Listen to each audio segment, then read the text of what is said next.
حالانکہ قیامت کے دن پوری زمین اس کی مٹھی میں ہوگی اور آسمان اس کے دائیں ہاتھ میں لپٹے ہوئے ہوں گے۔ وہ پاک اور برتر ہے اس شرک سے جو لوگ کرتے ہیں۔ الزمر آیت 67۔ اس سلسلے میں ایک حدیث مختلف روایات میں مختلف الفاظ کے ساتھ آئی ہے۔ امام احمد نے حضرت عبداللہ بن عمر سے روایت کیا ہے کہ رسول اللہ صلی اللہ علیہ وسلم نے ایک روز ممبر پر سورہ زمر کی مذکورہ آیت پڑھی اور رسول اللہ صلی اللہ علیہ وسلم اپنے ہاتھ کو حرکت دے رہے تھے اور آگے پیچھے ہو رہے تھے۔ اللہ اپنی بزرگی بیان کرے گا اور کہے گا کہ میں جبار ہوں، میں متکبر ہوں، میں بادشاہ ہوں، میں عزیز و کریم ہوں، کہاں ہے زمین کے بادشاہ؟ یہ کہتے ہوئے رسول اللہ صلی اللہ علیہ وسلم پر لرزہ طاری ہو گیا، حتیٰ کہ ہم نے کہا کہ آپ ممبر کے ساتھ گر پڑیں گے۔ جب ایک آدمی خدا کا حقیقی ادراک کرتا ہے تو اس کا حال وہی ہو جاتا ہے جو اوپر کی مثال میں خدا کے رسول کا نظر آنا ہے۔ رسول اللہ صلی اللہ علیہ وسلم خدا کو اس وقت حسی طور پر نہیں دیکھ رہے تھے بلکہ تصوراتی طور پر دیکھ رہے تھے، مگر خدا کی عظمت کو بیان کرتے ہوئے آپ کا جسم ہل گیا۔ دیکھنے والوں کو ایسا محسوس ہوا کہ آپ زمین پر گر پڑیں گے۔ اسی کا نام خدا کی معرفت ہے۔ خدا کی معرفت اس مالک کائنات کی معرفت ہے جو سب سے بڑا ہے، جو سب سے طاقتور ہے۔ ایسے خدا کو پانا محض سادہ پانا نہیں ہوتا، وہ آدمی کی پوری شخصیت کو ہلا دیتا ہے، وہ آدمی کے اندر بھونچال کی کیفیت پیدا کر دیتا ہے۔ خدا کی معرفت خدا کو دیکھے بغیر دیکھ لینا ہے۔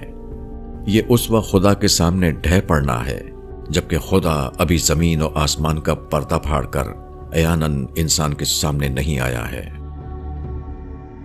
معرفت۔ ہندوستان کے مشہور سائنسدان ڈاکٹر سی وی رمن سے کسی نے کہا کہ سائنسدانوں نے جو چیزیں دریافت کی ہیں ان میں ان کا اپنا کوئی خاص کارنامہ نہیں، یہ دریافتیں زیادہ تر اتفاقات کے نتیجے میں حاصل ہوئیں۔ ڈاکٹر رمن نے جواب دیا، ہاں، مگر ایسا اتفاق صرف سائنسدان کو پیش آتا ہے۔ دریافت دراصل ذہنی تذکیر کی قیمت ہے۔ جب آدمی کسی خاص موضوع پر اپنے ذہن کو پوری طرح لگا دیتا ہے تو اس موضوع کے بارے میں اس کو خاص بصیرت حاصل ہو جاتی ہے۔ سوتے جاگتے ہر وقت اس کا ذہن اسی کے اندر مشغول رہتا ہے، اس موضوع کی دنیا سے اس کا بے حد قریبی فکری رابطہ قائم ہو جاتا ہے۔ سائنسی دریافتیں اکثر اسی قسم کے تذکیری فکر کا نتیجہ ہوتی ہیں۔ جب ایک آدمی کسی چیز سے اتنا زیادہ اپنے آپ کو متعلق کر لیتا ہے تو اس چیز کے بارے میں اس کو خاص پہچان حاصل ہو جاتی ہے۔ ذرا سا اشارہ دیکھتے ہی وہ اس کی پوری بات کو پکڑ لیتا ہے۔ دریافت اکثر حالات میں جز سے کل تک پہنچنے کا دوسرا نام ہوتی ہے، اور اس قسم کا پہنچنا ہمیشہ اسی کے لیے ممکن ہوتا ہے جو پہلے سے اس موضوع میں لگا ہوا ہو اور اس کی بابت پوری آگہی رکھتا ہو۔ یہ بات جو سائنسی معرفت کے لیے صحیح ہے، یہی دینی معرفت کے لیے بھی درست ہے۔ خدا بھی آدمی کے لیے ایک دریافت ہے، مگر یہ دریافت صرف اس شخص کے حصے میں آتی ہے جس نے اپنے آپ کو خدا میں شامل کر رکھا ہو۔ جب آدمی اپنا ذہن خدا میں لگائے ہوئے ہو، وہ خدا کی نظر سے دیکھتا ہو اور خدا کے کان سے سنتا ہو، وہ دوسری تمام باتوں سے اپنی توجہ ہٹا کر خدا کی طرف مائل ہو گیا ہو۔ جب کوئی شخص اس قسم کی زندگی گزارے تو اس کو بار بار وہ اتفاقات پیش آتے ہیں جن کو معرفت کہا جاتا ہے۔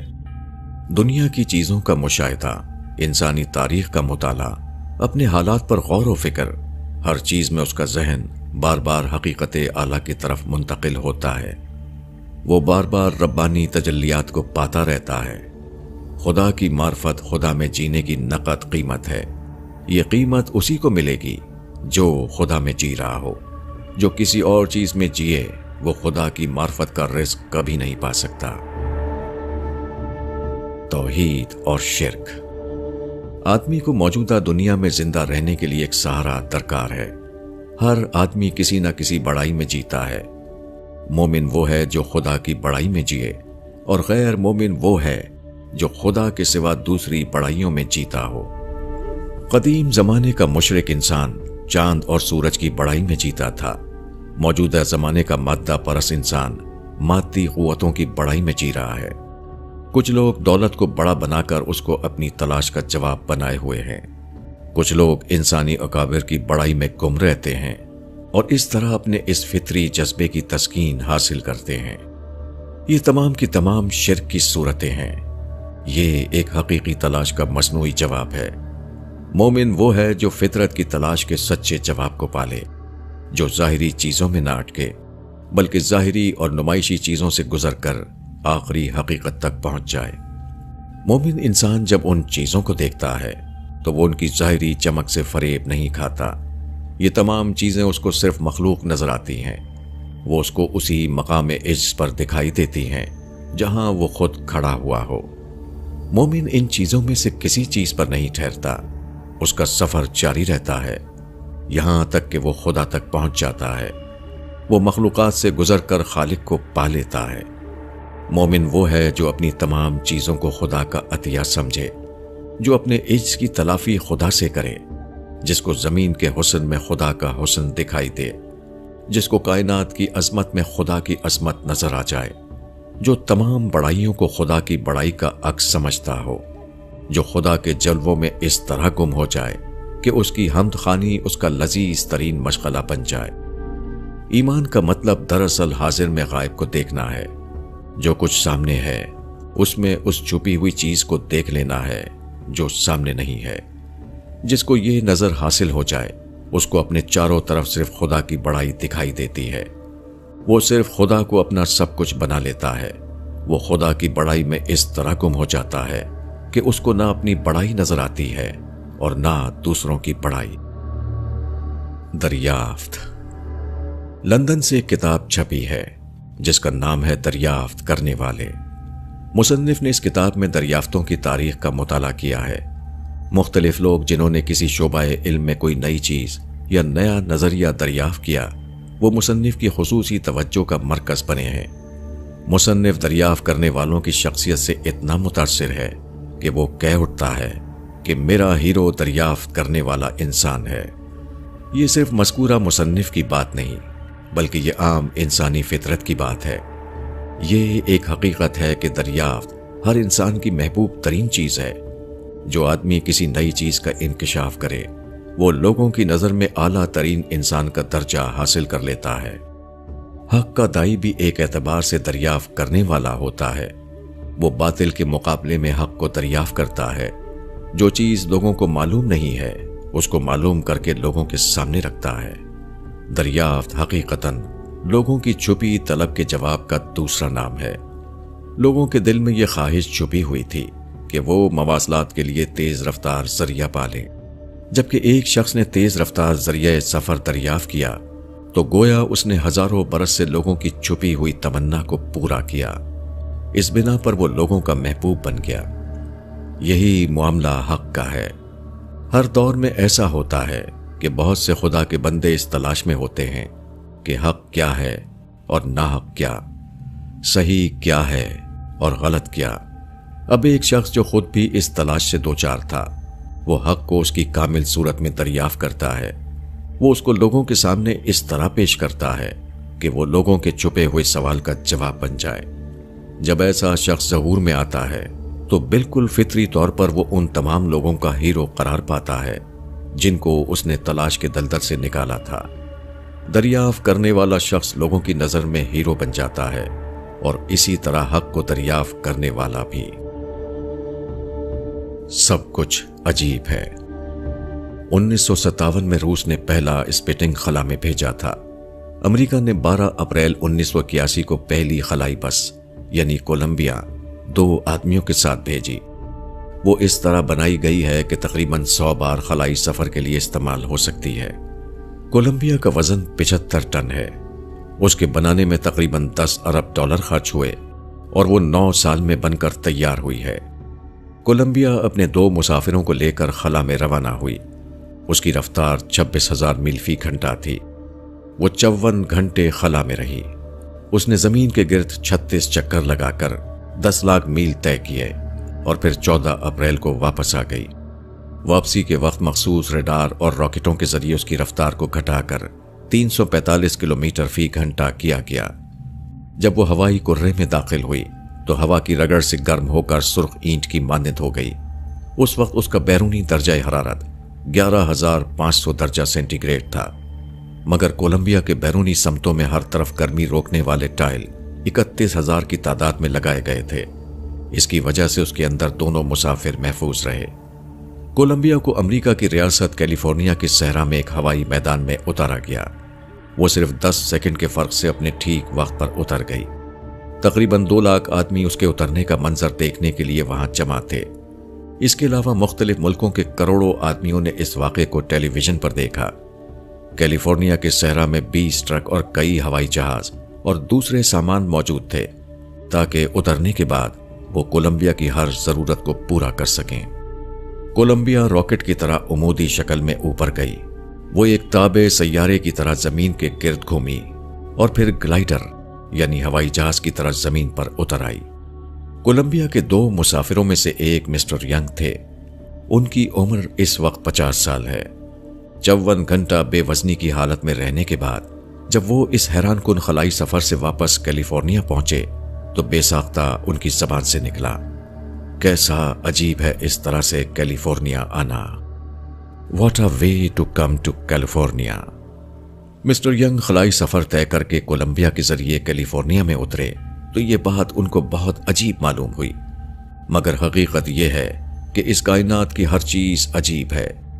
کوئی سفر خواہ پیدل ہو یا سواری کے ذریعے ہو، اس میں اتنے بے شمار کائناتی اسباب شامل ہوتے ہیں کہ آدمی ان کے بارے میں سوچے تو معمولی سفر بھی اس کو ایسا حیران کن معلوم ہوگا کہ وہ پکار اٹھے کہ میرا اپنے پیروں سے چل کر ایک جگہ سے دوسری جگہ پہنچنا بھی اتنا ہی عجیب ہے جتنا کولمبیا کے ذریعے خلائی سفر طے کر کے کیلیفورنیا کے صحرا میں اترنا۔ عام آدمی صرف کسی انوکھے واقعے کے عجوبے کو دیکھ پاتا ہے، عقل مند وہ ہے جو معمولی واقعات میں بھی اسی خدائی عجوبے کو دیکھ لے۔ خدا سے نسبت۔ ایک بزرگ فجر کی نماز کے وقت اپنے گھر سے نکلے اور تیزی سے مسجد کے لیے روانہ ہو گئے، مگر جب وہ مسجد کے اندر داخل ہوئے تو ان کی قدموں کی رفتار سست ہو گئی۔ اس وقت اگرچہ پہلی صف میں کافی جگہ تھی، مگر وہ پیچھے کی صف میں رک گئے اور مسجد کے ایک کنارے بیٹھ کر جماعت کا انتظار کرنے لگے۔ نماز کے بعد ایک شخص نے پوچھا، حضرت یہ کیا بات ہے کہ آپ مسجد کی طرف تیزی سے روانہ ہوئے، مگر جب مسجد کے اندر پہنچے تو بڑھ کر اگلی صف میں جگہ لینے کے بجائے پچھلی صف میں ایک گوشے میں بیٹھ گئے؟ بزرگ نے جواب دیا، بات یہ ہے کہ جب میں گھر سے مسجد جانے کے لیے نکلا تو مجھ کو ایسا لگا کہ میں ایک ایسی جگہ جا رہا ہوں جہاں خدا کی رحمت و مغفرت تقسیم ہو رہی ہے۔ اس وقت شوق ہوا کہ میں لپک کر جلدی سے وہاں پہنچوں، مگر جب اندر داخل ہوا تو خدا کی عظمت کے مقابلے میں اپنے عجز کا احساس مجھ پر غالب آ گیا اور میرے قدموں کی رفتار اچانک سست پڑ گئی۔ آپ سست قدموں سے بھی تو اگلی صف میں جا سکتے تھے؟ آدمی نے دوبارہ پوچھا۔ بزرگ نے کہا کہ تمہارا یہ کہنا صحیح ہے، مگر اس وقت مجھ پر یہ احساس طاری ہوا کہ خدا کی رحمت و مغفرت کا خزانہ تو ختم ہونے والا نہیں۔ اگر میں پیچھے بیٹھ جاؤں تب بھی اس کی تقسیم کا سلسلہ ضرور یہاں تک پہنچ جائے گا۔ اس کے بعد بزرگ نے کہا کہ بندے کی نجات کا دار و مدار اس پر ہے کہ وہ خدا کی صفات کا ادراک کرے۔ بندے اور خدا کے درمیان اس کی صفات ہی کے ذریعے اتصال قائم ہوتا ہے۔ جب کوئی شخص خدا کی صفتوں میں سے کسی صفت کا ادراک کرتا ہے تو گویا وہ اپنے آپ کو خدا کی ذات میں لاتا ہے، جس طرح سورج کسی کو اس وقت روشن کرتا ہے جبکہ وہ اپنے آپ کو اس کی کرنوں کی ذات میں لائے۔ اسی طرح ایک بندہ اس وقت اپنے رب کی ذات میں آتا ہے جبکہ وہ خدا کی صفات کی معرفت حاصل کرے۔ بزرگ جب مسجد کی طرف جا رہے تھے تو انہوں نے خدا کی یہ حیثیت دریافت کی کہ خدا دینے والا ہے، اس کے سوا کوئی دینے والا نہیں۔ جب وہ مسجد میں داخل ہوئے تو انہوں نے خدا کے بڑے ہونے کو پہچانا اور اس کے مقابلے میں اپنے عجز کو دریافت کیا۔ پہلے مرحلے میں انہوں نے مطاع ہونے کی حیثیت سے خدا سے نسبت قائم کی اور دوسرے مرحلے میں خدا کے علی و کبیر ہونے کی حیثیت سے۔ حق کی پہچان۔ شری رام رتن کپلا دہلی میں ریفریجریٹر کے تاجر ہیں اور شری موتی رام صراف دہلی میں سونے چاندی کا کاروبار کرتے ہیں۔ دونوں میں بہت دوستی ہے۔ اکثر صبح کو دونوں ایک ساتھ ٹہلنے کے لیے نکلتے ہیں اور ایک ساتھ واپس آتے ہیں۔ ایک روز دونوں ایک مقام پر ٹہل رہے تھے۔ شری رام رتن کپلا کو ایک جگہ راستے کے کنارے ایک چمکتی ہوئی چیز دکھائی دی۔ انہوں نے اس کو شیشے کا ٹکڑا سمجھا اور تفریح کے طور پر ہاتھ میں اٹھا لیا۔ ٹہلنے کے بعد دونوں گھر واپس آئے۔ شری رام رتن کپلا نے واش بیسن میں ہاتھ دھویا اور مذکورہ ٹکڑے کو بے خیالی کے ساتھ ایک کنارے ڈال دیا۔ اس کے بعد شری موتی رام صراف اپنے ہاتھ دھونے کے لیے واش بیسن پر آئے۔ ان کی نگاہ مذکورہ ٹکڑے پر پڑی۔ اس کی چمک دیکھتے ہی فوراً انہوں نے پہچان لیا کہ یہ ہیرا ہے۔ انہوں نے اس کو اٹھا لیا اور اسے دھو کر شری رام رتن کپلا کے پاس لے گئے۔ جب انہوں نے بتایا کہ یہ ہیرا ہے تو شری رام رتن کپلا کو بہت تعجب ہوا۔ انہوں نے کہا کہ میں نے تو اسے معمولی شیشے کا ٹکڑا سمجھا تھا، خیریت ہوئی کہ میں نے اسے پھینک نہیں دیا۔ شری رام رتن کپلا ہیرے سے بے خبر نہ تھے۔ ان کے گھر میں ہیرے کا نیکلس موجود تھا جس کو وہ نہایت احتیاط کے ساتھ اپنی مخصوص الماری میں رکھے ہوئے تھے، مگر راستے میں پڑے ہوئے ہیرے کو وہ پہچان نہ سکے۔ شری موتی رام صراف بھی ہیرے سے واقف تھے اور شری رام رتن کپلا بھی۔ فرق یہ ہے کہ شری موتی رام جوہری تھے، وہ ہیرے کو اس کی جوہر کی بنیاد پر پہچان سکتے تھے، خواہ وہ کہیں بھی ہو، مگر شری رام رتن کپلا صرف اس ہیرے سے واقف تھے جو ان کے معلوم نیکلس میں لگا ہوا ہو۔ معلوم نیکلس کے باہر کسی ہیرے کے ٹکڑے کو پہچاننا انہیں نہیں آتا تھا۔ وہ شخص جوہری نہیں جو ہیرے کو صرف اس وقت پہچانے جبکہ وہ اس کے اپنے ہار میں لگا ہوا ہو۔ جوہری وہ ہے جو ہیرے کو اپنے ہار میں بھی پہچانے اور دوسرے کے ہار میں بھی۔ اسی طرح حق شناس وہ ہے جو حق کو ہر حال میں پہچان لے، خواہ وہ اس کے اپنے حلقے کے اندر ہو یا اس کے اپنے حلقے کے باہر۔ پانے والا۔ قرآن میں جو کردار بیان ہوئے ہیں ان میں سے ایک قارون ہے۔ وہ ایک اسرائیلی تھا اور موسیٰ علیہ السلام کا ہم اثر تھا۔ مصر کے قبطی حکمرانوں کا ساتھ دے کر اس نے بے حساب دولت اپنے پاس جمع کر لی تھی۔ ایک روز وہ اپنی پوری شان کے ساتھ لوگوں کے سامنے نکلا۔ اسرائیلیوں میں سے کچھ لوگ اس کو دیکھ کر مرعوب ہو گئے۔ انہوں نے کہا، قارون بھی کیسا خوش قسمت ہے، کاش ہم کو بھی وہ چیز حاصل ہوتی جو اس کو ملی ہوئی ہے۔ اسرائیلیوں میں کچھ ایسے لوگ بھی تھے جو سچائی کو پائے ہوئے تھے۔ انہوں نے کہا، قارون کی دنیاوی شان و شوکت پر رشک نہ کرو، ان چیزوں کی کوئی حقیقت نہیں۔ اصل خوش قسمتی تو یہ ہے کہ آدمی کو آخرت کی کامیابی حاصل ہو، اور آخرت کی کامیابی کا کوئی تعلق دنیا کی چمک دمک سے نہیں ہے۔ وہ تو صرف انہی کو ملے گی جو سچے مومن ہوں اور وہ کام کریں جو اللہ کو پسند ہے۔ اسرائیلی علماء کا یہ جواب نقل کرنے کے بعد قرآن میں ارشاد ہوا ہے، اور یہ بات انہی کو دی جاتی ہے جو صبر کرنے والے ہیں۔ القصص آیت 80۔ یعنی حقیقت کا یہ مقام کہ آدمی دنیا کی شان و شوکت سے اوپر اٹھ کر حقیقت کو دیکھ سکے، بڑے طب کا مقام ہے۔ یہ انہی لوگوں کے حصے میں آتا ہے جو دنیا کی زینتوں کی طرف دوڑنے سے اپنے آپ کو بچائیں، جو اپنی سوچ اور اپنی دلچسپیوں کو نمائشی چیزوں میں نہ الجھائیں، جو وقتی ہنگاموں میں کھونے کے بجائے ابدی کائنات میں مصروف رہتے ہوں، جو دنیا سے گزر کر آخرت میں جینے لگے ہوں۔ یہ بڑے طب کا کام ہے۔ اس میں اپنے آپ کو جانتے بوجھتے ذبح کر دینا پڑتا ہے، مگر اعلیٰ سچائی کو پانے کا دوسرا کوئی راستہ نہیں۔ رجھانے والی دنیا میں رہ کر جو اپنے آپ کو ریچھنے سے بچا سکے، اسی پر بالا تر حقیقتوں کا راز کھلتا ہے۔ جو سامنے کی چمک دمک میں کھو گیا، وہ کبھی آگے کی اعلیٰ ترین چیزوں سے آشنا نہیں ہو سکتا۔ دنیاوی ہوشیاری دکھانا بلا شبہ دنیا میں آدمی کو عزت اور ترقی عطا کرتا ہے، مگر یہ بھی ایک واقعہ ہے کہ دنیاوی ہوشیاری ہی وہ چیز ہے جو آدمی کو آخرت کی ہوشیاری سے محروم کر دیتی ہے۔ آخرت کی عقل اسی کے حصے میں آتی ہے جو دنیا کی محرومیوں کو جھیلنے کے لیے تیار ہو، جو دنیاوی مصلحتوں کو حق کی خاطر قربان کر سکے، جو ظاہری عزتوں پر گمنامی کی زندگی کو ترجیح دے سکے، جو عوامی مقبولیت کو عوامی نامقبولیت کے بدلے میں دے سکے، جو ملتے ہوئے مفادات کی قیمت دے کر ذاتی نقصان کو خرید سکے، جو نفس کی تسکین کو چھوڑ کر نفس کو دبانے کے راستے پر چلنے کے لیے تیار ہو۔ دنیا کی رونقوں پر نہ بہنا بڑا پرمشقت عمل ہے، مگر اسی شخص پر معرفت حق کے دروازے کھلتے ہیں جو اس مشقت کو برداشت کرے۔ دنیا کی محرومی پر قانع ہونا بڑے صبر کا کام ہے، مگر جو دنیا کی محرومیوں پر صبر کرتا ہے وہی وہ شخص ہے جس کو اس لیے چنا جاتا ہے کہ حکمت کے موتیوں سے اس کے دامن کو بھر دیا جائے۔ دریافت کی لذت۔ سورج ہماری زمین سے 12 لاکھ گنا بڑا اور اس سے 9.5 کروڑ میل دور ہے، پھر بھی سورج کی روشنی اور حرارت بے پناہ مقدار میں ہم تک پہنچ رہی ہے۔ یہ سورج کائنات کا نسبتاً ایک چھوٹا ستارہ ہے جو قریب ہونے کی وجہ سے ہم کو بڑا دکھائی دیتا ہے۔ اکثر ستارے سورج سے بہت زیادہ بڑے ہیں اور اس سے بہت زیادہ روشن بھی۔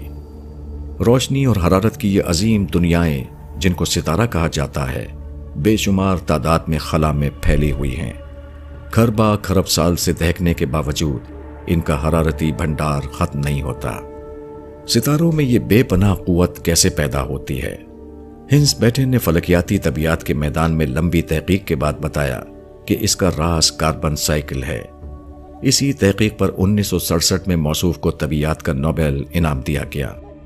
ڈاکٹر بیتھن نے جس دن کاربن سائیکل کی یہ سائنسی دریافت کی وہ ان کے لیے جوش و مسرت کا ایک ناقابل بیان لمحہ تھا۔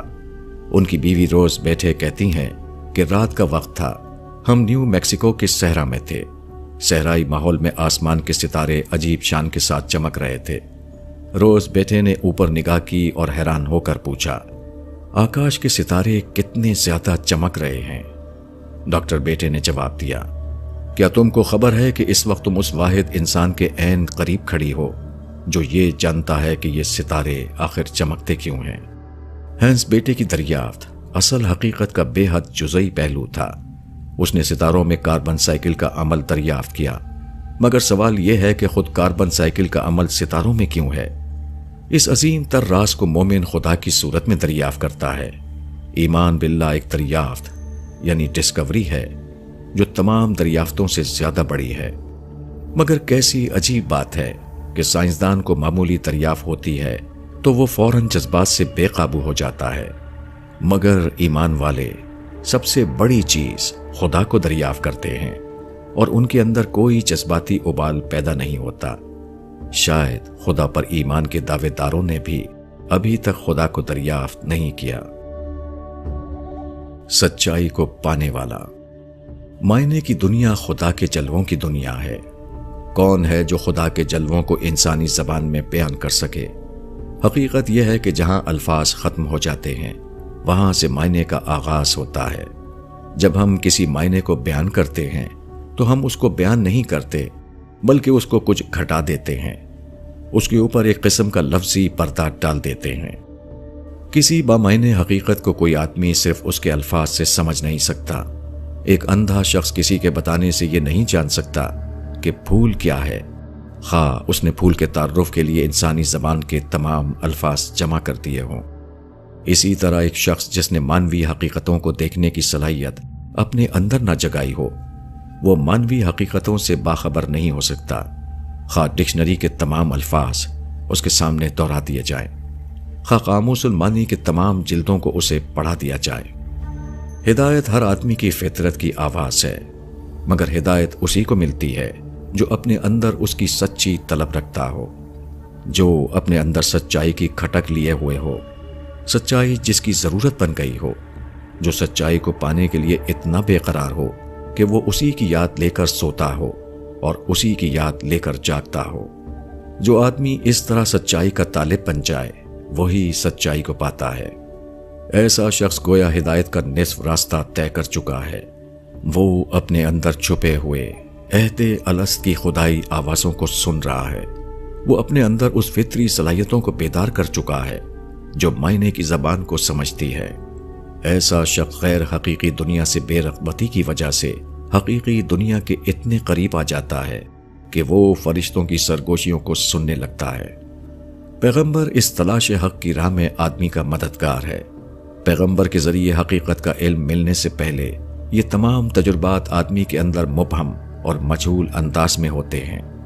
اس کے بعد جب پیغمبر کی آواز اس کے اندر داخل ہوتی ہے تو وہ اس کتاب فطرت کی تفسیر بن جاتی ہے۔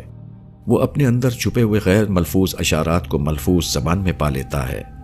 قرآن اور قرآن کو پڑھنے والا دونوں ایک دوسرے کا مصنع بن جاتے ہیں۔ قرآن وہ بن جاتا ہے اور وہ قرآن۔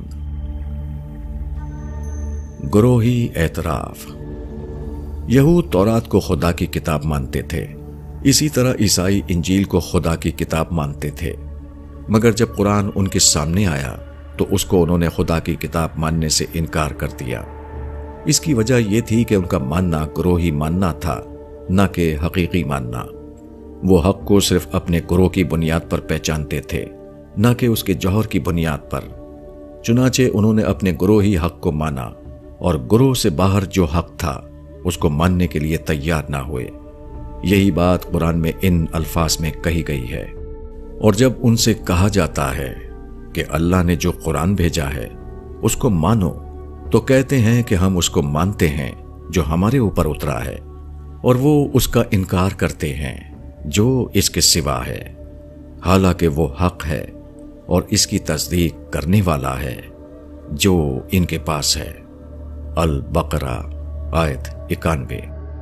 یہ نفسیات جن کے تحت یہود و نصارہ نے قرآن کا انکار کیا تھا، وہ آج پوری طرح مسلمانوں میں پائی جاتی ہے۔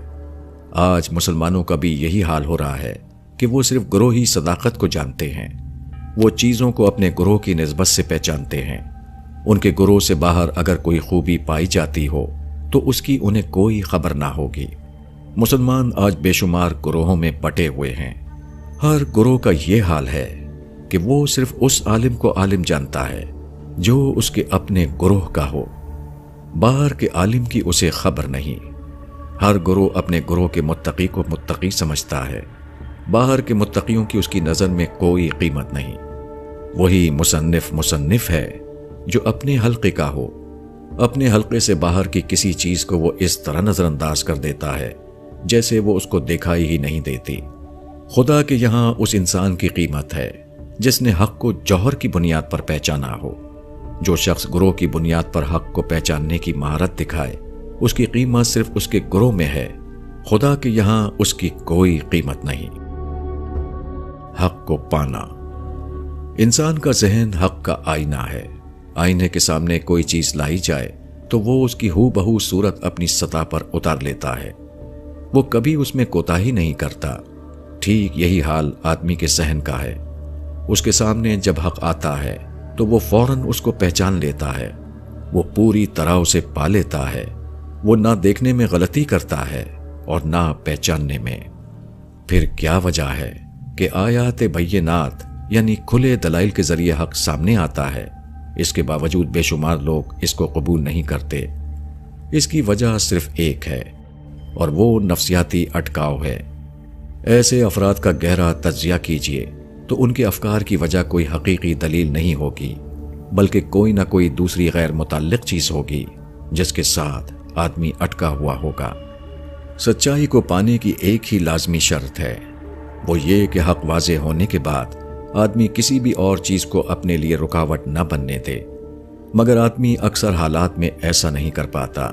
وہ ہمیشہ کسی نہ کسی چیز کو اپنے لیے رکاوٹ بنا لیتا ہے۔ کوئی کسی شخصیت پر اٹک کر رہ جاتا ہے، کوئی کسی مفاد پر، کوئی کسی اور چیز پر۔ یہی وہ کمزوری ہے جس نے ہر دور میں بے شمار لوگوں کو سچائی اختیار کرنے سے محروم کر دیا۔ وہ پانے کے باوجود اس کو پانے میں ناکام رہے۔ ابو جہل کے لیے اس کا قیادتی مفاد قبول حق میں رکاوٹ بن گیا۔ طائف کے لوگوں نے حق کو اس لیے قبول نہیں کیا کہ اس کا اعلان ایک ایسے شخص کی زبان سے ہو رہا تھا جو بظاہر انہیں وقت کی بڑی بڑی شخصیتوں سے کم تر دکھائی دیتا تھا۔ یہود نے آپ کا انکار اس لیے کیا کہ آپ کو پیغمبر ماننے سے ان کا احساس برتری ٹوٹتا تھا۔ شہنشاہ ہرقل نے اس لیے اس کا اقرار نہیں کیا کہ اس نے محسوس کیا کہ اگر میں ایسا کروں تو میں اپنی قوم سے کٹ جاؤں گا۔ ہر ایک دلیل سے مفتوح ہو چکا تھا، مگر ہر ایک کسی نہ کسی چیز میں اٹک کر اس کو قبول کرنے سے باز رہا۔ اس دنیا میں حق صرف اس شخص کو ملتا ہے جو کسی اٹکنے والی چیز پر نہ اٹکے۔ سچائی کا دلیل سے واضح ہو جانا ہی اس کے لیے کافی ہو کہ وہ اس کو ہمتن قبول کر لے۔ خدا کو پانے والے۔ خدا کی زمین پر شاید ایسے لوگ موجود نہیں جنہوں نے خدا کو ان عظمتوں کے ساتھ پایا ہو جس کے اثرات اس ہیجان خیز کیفیت میں ڈھل جاتے ہیں جس کو خدا کی یاد کہا گیا ہے۔ جھوٹی عبادت کی دھوم ہر طرف نظر آتی ہے، مگر سچی عبادت اتنی نایاب ہے کہ امکان ہی کے درجے میں کہا جا سکتا ہے کہ وہ کہیں موجود ہوگی۔ آج ساری دنیا میں دین اور اسلام کا غلغلہ بلند ہے، مگر وہ انسان شاید خدا کی زمین پر کہیں پایا نہیں جاتا جس نے خدا کو اس طرح دیکھا ہو کہ اس کی ہیبت سے اس کا دل دہل اٹھے اور اس کے جسم کے رونگٹے کھڑے ہو جائیں۔ جو قرآن کو پڑھے تو اس کی روح پکار اٹھے کہ خدایا، یہ تیرا کتنا بڑا احسان ہے کہ تو نے میری ہدایت کا ایسا انتظام کیا، ورنہ میں جہالت کے اندھیروں میں بھٹکتا رہتا۔ وہ رسول صلی اللہ علیہ وسلم کی سنت کو دیکھے تو اس کا وجود اس دریافت سے سرشار ہو جائے کہ یہ خدا کا کیسا غیر معمولی انتظام تھا کہ اس نے پیغمبر کی زندگی میں ہدایت کا بے داغ نمونہ قائم کیا اور پھر تاریخ میں اس کو روشنی کی ابدی مینار کی طرح محفوظ کر دیا۔ جب وہ سجدہ کرتے ہوئے اپنا سر زمین پر رکھے تو اس کو یہ احساس ہونے لگے کہ اس کے رب نے اس کو اپنی رحمت کے آغوش میں لے لیا ہے۔ جب وہ کوئی غذا اپنے حلق کے نیچے اتارے تو اس کی پوری ہستی میں اس احسان مندی کی لہر دوڑ جائے کہ کیسا عجیب ہے وہ خدا جس نے میرے جسم کی پرورش کے لیے ایسی مکمل غذا کا اہتمام کیا۔ جب وہ پانی پیے تو اس کی آنکھوں سے ایک اور جھرنا بہہ پڑے اور وہ بے اختیار ہو کر کہے کہ خدایا، اگر تو مجھے سیراب نہ کرے تو میں سیراب ہونے والا نہیں، اگر تو مجھے پانی نہ دے تو کہیں سے مجھ کو پانی ملنے والا نہیں۔ لوگ اپنے آپ کو خدا سے کتنا قریب سمجھتے ہیں، مگر وہ خدا سے کتنا زیادہ دور ہیں۔ وہ خدا کا نام لیتے ہیں مگر ان کے منہ میں خدائی مٹھاس کی شکر نہیں کھلتی۔ وہ خدا کو پانے کا دعویٰ کرتے ہیں مگر خدا کے چمنستان کی کوئی خوشبو ان کے مشام کو معطر نہیں کرتی۔ وہ خدا کے نام پر دھوم مچاتے ہیں مگر خدا کے نورانی سمندر میں نہانے کا کوئی نشان ان کے جسم پر ظاہر نہیں ہوتا۔ وہ سمجھتے ہیں کہ خدا کی جنتیں ان کے لیے مخصوص ہو چکی ہیں، مگر جنت کے باغ کا کوئی جھونکا ان کے وجود کو نہیں چھوتا۔ کیسا عجیب ہوگا وہ خدا جس کی یاد دل و دماغ کی دنیا میں کوئی احتزاز پیدا نہ کرے۔ کیسی عجیب ہوگی وہ جنت جس میں داخلے کا ٹکٹ آدمی اپنی جیب میں لیے ہوئے ہو، مگر جنت کا باسی ہونے کی کوئی جھلک اس کی رفتار و گفتار سے نمایاں نہ ہو۔ کیسے عجیب ہوں گے وہ آخرت والے جن کے لیے آخرت کی ابدی وراثت لکھی جا چکی ہو، مگر ان کی ساری دلچسپیاں بدستور اسی عارضی دنیا میں اٹکی ہوئی ہوں۔ انکشاف خداوندی۔ نیکتا خروچیشوف نے کہا تھا، ہمارا راکٹ چاند تک گیا مگر اس کو کہیں خدا نہیں ملا۔ کمیونسٹ روس کے سابق صدر نے یہ بات نعوذ باللہ بطور مذاق کہی تھی، مگر موجودہ زمانے کے تمام سیکولر محققین پر وہ پوری طرح صادق آتی ہے۔ موجودہ زمانے میں بہت بڑے پیمانے پر فطرت کے علوم کا مطالعہ کیا گیا ہے۔ زمین سے لے کر آسمان تک کی مختلف چیزوں کی تحقیق میں بے شمار لوگوں نے اپنی عمریں صرف کر دیں، مگر ان لوگوں کی کتابیں پڑھیے تو ایسا معلوم ہوتا ہے کہ کائنات میں کہیں ان کی خدا سے ملاقات نہیں ہوئی۔ وہ زمین سے لے کر آسمان تک سفر کرتے رہے مگر خدا کی کوئی جھلک انہیں دکھائی نہیں دی۔ انہوں نے خاموش لہروں کے ذریعے سفر کرنے والی آوازوں کو پکڑ لیا مگر ان کے کان خدا کی آواز سے آشنا نہیں ہوئے۔ ان کی خوردبینوں اور دوربینوں نے انہیں ایسی چیزیں دکھائیں جو اس سے پہلے انسان نے کبھی نہیں دیکھی تھیں، مگر خدا کے فرشتوں سے ان کا کبھی مصافحہ نہیں ہوا جو کائنات میں ہر طرف پھیلے ہوئے ہیں۔ عجیب بات ہے کہ یہی واقعہ موجودہ زمانے کے مسلم مفکرین اور قائدین کے ساتھ بھی کسی قدر بدلی ہوئی شکل میں پیش آیا ہے۔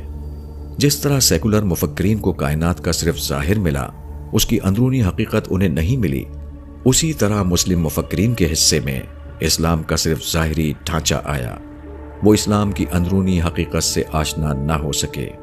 آپ ان مفکرین کی تقریریں سنیے، ان کی سوانح عمریاں پڑھیے، ان کی کتابوں کا مطالعہ کیجیے، آپ کو ان میں ہر چیز ملے گی، مگر وہی چیز نہیں ملے گی جو اسلام کی اصل روح ہے۔ ان کے یہاں انسانوں سے ملاقات کا ذکر ہوگا مگر خدا کی کبریائی کا احساس اور خدا سے ملاقات کا کہیں ذکر نہ ہوگا۔ وہ انسانی آرٹ کی بلندی اور تاثیر سے مسحور نظر آئیں گے مگر خدائی آرٹ کی بلندی اور تاثیر سے ان کے اندر کوئی تموج پیدا ہوتا ہوا دکھائی نہیں دے گا۔ دنیا کے واقعات کے چرچے سے ان کی زبان و قلم گونج رہی ہوگی، مگر آخرت کے چرچے کا نشان کہیں دکھائی نہیں دے گا۔ وہ قومی مسائل اور ملی مفاخر پر ولولہ انگیز تقریر کرتے ہوئے نظر آئیں گے، مگر خدا کے جلال و جمال پر ولولہ انگیز تقریر کبھی ان کے یہاں سنائی نہ دے گی۔ وہ اپنی حیران کن دریافتوں کا انکشاف کریں گے، مگر کہیں سے اس کا نشان نہیں ملے گا کہ ان پر خدا کا انکشاف ہوا اور خدا کی دریافت نے ان کے اندر ہلچل پیدا کر دی۔ ایمان میں اضافہ۔ ایک سائنسدان نے کہا، فطرت کا مطالعہ میرا مذہب ہے۔ جس دن میں فطرت کی کوئی نئی چیز نہیں دریافت کرتا، میں سمجھتا ہوں کہ وہ دن میں نے ضائع کر دیا۔ یہ اس انسان کا حال ہے جو مخلوقات میں جیتا ہے، پھر اس انسان کا حال اس سے مختلف کیسے ہو سکتا ہے جو خالق میں جیتا ہو؟ جس طرح سائنسداں ہر روز مخلوقات میں کوئی نئی چیز دریافت کرتا ہے، اسی طرح مومن کو ہر روز خالق کی نسبت سے کوئی ایسی چیز پانا چاہیے جو اس کے ایمان میں اضافہ کرنے والی ہو۔ مومن جس روز کوئی نئی چیز نہ پائے، وہ دن گویا اس نے ضائع کر دیا۔ اس دن گویا خدا سے اس کا رابطہ قائم نہیں ہوا۔ ایمان خدا کی دریافت کا دوسرا نام ہے۔ خدا ایک مسلسل حقیقت ہے جس کی کوئی حد نہیں، اس لیے اس کی دریافت بھی ایک مسلسل واقعہ ہے جس کی کوئی انتہا نہیں۔ جو ایمان اضافہ پذیر نہ ہو وہ غفلت کی ایک قسم ہے۔ اس کو حقیقی معنوں میں ایمان نہیں کہا جا سکتا۔ جس کا ذہن خدا کی طرف متوجہ ہو، جس کا دل خدا کی طرف لگا ہوا ہو، اس کو بار بار خدا کی نئی تجلیات کا ادراک ہوتا ہے۔ وہ بار بار خدا کی نئی جھلک پاتا رہتا ہے۔ جس طرح خدا کے کمالات کہیں ختم نہیں ہوتے، اسی طرح مومن کا سفر معرفت بھی کسی حد پر ختم نہیں ہوتا۔ یہ نئی معرفت کبھی ایسی ربانی کیفیت کی صورت میں امٹتی ہے جس سے وہ اس سے پہلے کبھی آشنا نہیں ہوا تھا۔ کبھی ایسے دعائیہ الفاظ کے روپ میں بے اختیار اس کی زبان پر آ جاتی ہے جو اس سے پہلے اس نے کبھی نہیں سوچا تھا۔ کبھی وہ خدا کی حکمتوں میں سے کسی ایسی حکمت کا راز پا لیتا ہے جو اس سے پہلے اس پر نہیں کھلے تھے۔ کبھی وہ خدا کی قربت کا ایسا تجربہ کرتا ہے جو اس سے پہلے کبھی اس کے علم میں نہیں آئے تھے۔ کبھی اس پر ایسے نئے معنی کا القاء ہوتا ہے جس کے اظہار کے لیے اس کے تمام معلوم الفاظ عاجز نظر آنے لگتے ہیں۔ ہر چیز عجیب۔ موجودہ قسم کی چھتری لندن میں سب سے پہلے 1749 میں بنائی گئی۔ اس وقت اس کا تعارف ایک شخص نے ان الفاظ میں کرایا تھا، جب اس کو کھولا جائے تو وہ ایک چھوٹے خیمے کی مانند ہو جاتی ہے، اور جب اس کو بند کیا جائے تو حیرت انگیز طور پر وہ ساری سمٹ جاتی ہے اور لمبائی میں ایک آدمی کے ہاتھ کے برابر ہو جاتی ہے۔ ٹائمز آف انڈیا، 26 مئی 1984۔ موجودہ صدی کی ابتدا میں ہندوستان کے ایک دیہات میں ایک زمیندار کے یہاں پہلی بار ہینڈ پمپ لگایا گیا۔ جب اس کو چلایا گیا اور زمین کے نیچے سے وہ پانی کھینچ کر نکالنے لگا تو ایک دیہاتی عورت نے اس کو دیکھ کر کہا، آدمی صرف موت سے ہارا ہے۔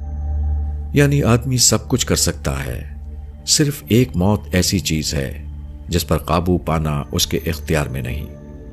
200 سال پہلے چھتری اور ہینڈ پمپ آدمی کو انتہائی عجیب معلوم ہوتے تھے، مگر آج آدمی چھتری اور ہینڈ پمپ کو دیکھتا ہے اور اس کے اندر کوئی استعجاب پیدا نہیں ہوتا۔ اس کی وجہ یہ ہے کہ اس کو دیکھتے دیکھتے اب وہ اس کا عادی بن چکا ہے۔ کوئی چیز جب بار بار آدمی کے سامنے آتی ہے تو وہ اپنا انوکھا پن کھو دیتی ہے۔ اس کے بعد انتہائی عجیب چیز بھی اس کے لیے غیر عجیب چیز بن کر رہ جاتی ہے۔ یہی معاملہ خدا کی تحقیقات کا ہے۔ موجودہ دنیا میں جو چیز بھی ہے نہایت عجیب ہے، خواہ وہ ایک چھوٹی پتی ہو یا عظیم سمندر ہو، ایک بے نور ذرہ ہو یا روشن آفتاب ہو، مگر آدمی پیدا ہوتے ہی ان کو دیکھتا ہے اور ساری زندگی ہر روز دیکھتا رہتا ہے۔ اس طرح برابر دیکھتے رہنے کی وجہ سے ان کا عجوبہ پن اس کی نظر میں ختم ہو جاتا ہے۔ ان کو دیکھ کر آدمی کے اندر استعجاب پیدا نہیں ہوتا۔ اگر انہی چیزوں میں سے کسی چیز کو وہ اچانک ایک روز دیکھے تو وہ احساس حیرت میں ڈوب جائے۔ یہی موجودہ دنیا میں آدمی کا امتحان ہے۔ اس کو ایک درخت کو اس طرح دیکھنا ہے جیسے کہ وہ پہلی بار اچانک اس کے سامنے کھڑا ہو گیا ہو۔ اس کو ایک سورج کو اس طرح دیکھنا ہے جیسے کہ وہ بالکل پہلی بار اس کے سامنے چمک اٹھا ہو۔ ایک چڑیا کے نغمے کو اسے اس طرح سننا ہے جیسے کہ اس کے کان پہلی بار اس کے چہچہے سے آشنا ہوئے ہوں۔ نفی ذات۔ حضرت یوسف علیہ السلام کے قصے کو قرآن میں احسن القصص یعنی بہترین قصہ کہا گیا ہے۔ اس کی وجہ یہ ہے کہ آپ کی زندگی اس بات کی ایک تاریخی مثال ہے کہ کس طرح خدائی مدد واقعات کے دھارے کو پھیر دیتی ہے۔ وہ ایک اسوائے قصص کو احسن القصص بنا دیتی ہے۔ حضرت یوسف کے دشمنوں نے آپ کو کنویں میں ڈال دیا، مگر خدا نے آپ کو کنویں سے نکال کر مصر کے تخت پر پہنچا دیا۔ جہاں آپ کے مخالفین نے آپ کی کہانی ختم کرنا چاہی تھی، وہیں سے آپ کی ایک نئی شاندار تر کہانی شروع ہو گئی۔ سورہ یوسف میں آن جناب کا قصہ بیان کرنے کے بعد ارشاد ہوا ہے، یہاں تک کہ جب پیغمبر مایوس ہو گئے اور خیال کرنے لگے کہ ان سے جھوٹ کہا گیا تھا تو ان کو ہماری مدد آ پہنچی، پھر ہم نے جس کو چاہا بچا لیا اور ہمارا عذاب مجرموں سے ٹالا نہیں جاتا۔ سورہ یوسف آیت 110۔ اس سے معلوم ہوا کہ خدا کی مدد مایوسی کی حد پر پہنچ کر ملتی ہے۔ مایوسی سے مراد وہ مقام ہے جہاں بندہ اپنا سب کچھ دے کر خالی ہو چکا ہو، اس کے پاس مزید کچھ دینے کے لیے باقی نہ رہے۔ جب وہ محسوس کرنے لگے کہ بندگی کی حد ختم ہو گئی، اب وہ درجہ آ گیا ہے جہاں سے خدائی کی حد شروع ہوتی ہے، عین اسی وقت خدا کی مدد آ جاتی ہے۔ ناکامی کی انتہا کامیابی کا آغاز بن جاتا ہے۔ بیج کا ختم ہونا ایک درخت کو وجود دیتا ہے۔ یہی معاملہ خدا اور بندے کا بھی ہے۔ آدمی خدا کی مدد کا مستحق اس وقت بنتا ہے جبکہ وہ اپنے آپ کو خدا کے لیے مٹا دے۔ جہاں اعتماد خویش ختم ہو جائے، وہاں سے اعتماد علی اللہ کا آغاز ہوتا ہے۔ خدا بلا شبہ سب سے بڑی طاقت ہے، مگر خدا کو پانا ہمیشہ اپنی نفی کی قیمت پر ہوتا ہے۔ آدمی اپنی نفی نہیں کر پاتا، اس لیے وہ خدا کو پانے والا بھی نہیں بنتا۔ خدا ہر چیز کا بدل ہے۔ خدا کو پانا سب کچھ کو پا لینا ہے، مگر انسان کی یہ نادانی بھی عجیب ہے کہ وہ بے کچھ کے لیے سب کچھ کھو دیتا ہے۔ وہ اپنے آپ کو بچانے کی کوشش میں خدا سے محروم ہو جاتا ہے۔ اللہ کا ذکر۔ ذکر کے معنی یاد کے ہیں۔ اللہ کے ذکر کا مطلب ہے اللہ کی یاد۔ یہ یاد کوئی مصنوعی چیز نہیں، وہ اللہ کی معرفت کا لازمی اور قدرتی نتیجہ ہے۔ جب کوئی آدمی اللہ کو اس کی عظمتوں اور قدرتوں کے ساتھ پاتا ہے تو اس کے اندر ایک روحانی ہلچل پیدا ہو جاتی ہے۔ اس کے بعد اس کا یہ حال ہو جاتا ہے کہ اس کو ہر وقت اللہ کی یاد آتی رہتی ہے۔ یہ یاد کبھی دل کے اندر تڑپ بن کر ظاہر ہوتی ہے اور کبھی زبان سے حمد اور شکر اور خشیت کے الفاظ کی صورت میں بے ساختہ نکل پڑتی ہے۔ اسی کیفیت کو اللہ کی یاد کہا جاتا ہے۔ کبھی ایسا ہوتا ہے کہ آدمی اتھا خلا میں ستاروں اور کہکشاؤں کی حرکت پر غور کرتا ہے۔ وہ پکار اٹھتا ہے کہ وہ خدا بھی کیسا عظیم خدا ہوگا جو اتنے بڑے کارخانے کو اتنی صحت کے ساتھ متحرک کیے ہوئے ہے۔ کبھی وہ درختوں اور پہاڑوں اور دریاؤں کے پرکشش مناظر کو دیکھتا ہے اور ان کے حسن اور معنویت کا ادراک کر کے حیران رہ جاتا ہے۔ آدمی کو اس کے گرد و پیش کی چیزیں بار بار اللہ کی طرف متوجہ کرتی ہیں، اس کے اندر اللہ کی یاد کو جگاتی رہتی ہیں۔ اسی طرح کبھی ایسا ہوتا ہے کہ آدمی اپنی حالت پر غور کرتا ہے تو اس کو اپنی غلطیوں اور کوتاہیوں کا احساس ہوتا ہے۔ وہ بے تابانہ اپنے رب سے معافی مانگنے لگتا ہے۔ وہ خدا سے کہتا ہے کہ وہ اس کو آخرت کے عذاب سے بچائے اور اس دن اپنی رحمتوں کے سائے میں داخل کرے، جبکہ خدا کی رحمت کے سوا کوئی دوسرا سایہ نہ ہوگا جہاں آدمی پناہ لے سکے۔ کبھی آدمی اپنے عجز اور بے چارگی کو دریافت کرتا ہے اور بے اختیار پکار اٹھتا ہے کہ خدایا تو قادر مطلق ہے، تو اپنی قدرت سے میرے عجز کی تلافی فرما دے۔ انسان کے دل میں انہی ربانی احساسات کا پیدا ہونا اور ان احساسات کا الفاظ کی صورت میں ڈھل جانا، اسی کا نام ذکر ہے۔ ذکر اللہ کی یاد ہے، سب سے بڑی حقیقت کی یاد۔ جو چیز سب سے بڑی حقیقت کی یاد ہو، اس کا تجربہ بھی سب سے بڑا تجربہ ہوتا ہے۔